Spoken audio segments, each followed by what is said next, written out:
జంగారెడ్డిగూడెంలో తల్లాడ దేవరపల్లి జాతీయ రహదారిలో బైలూరు వాగుపై నిర్మించిన వంతెన ప్రమాదకరంగా దర్శనమిస్తుందని ప్రయాణికులు వాపోతున్నారు. నిత్యం వేలాది వాహనాలు రాకపోకలు సాగిస్తుంటాయి.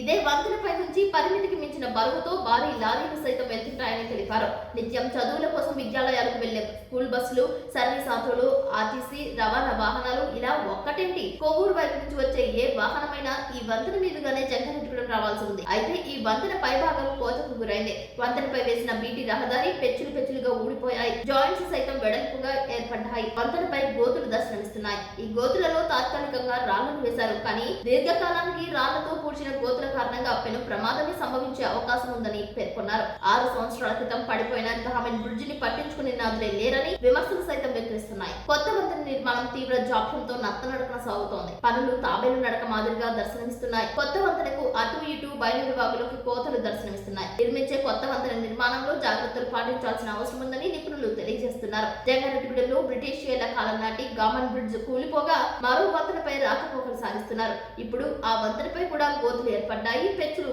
దర్శనమిస్తున్నాయి. అదే ప్రాంతంలో నిర్మించే మరో వంతెన విషయంలో జాగ్రత్తలు పాటించాలని ప్రయాణికులు డిమాండ్ చేస్తున్నారు. జంగారెడ్డిగూడెం శివారు తల్లాడ దేవరపల్లి జాతీయ రహదారిలో రోడ్డు ప్రమాదాలు జరిగితే ట్రాఫిక్ కు తరచూ అంతరాయం ఏర్పడుతుందని ప్రమాద బాధితులు తమ అనుభవాలను పంచుకుంటున్నారు. కూలిపోయిన గామన్ బ్రిడ్జ్ ను పునర్నిర్మిస్తే జంగారెడ్డిగూడెం పట్టణంలోకి వచ్చే ఆర్టీసీ సర్వీసులకు వర్తకులకు దోహదపడుతుందని పలువురు సూచిస్తున్నారు.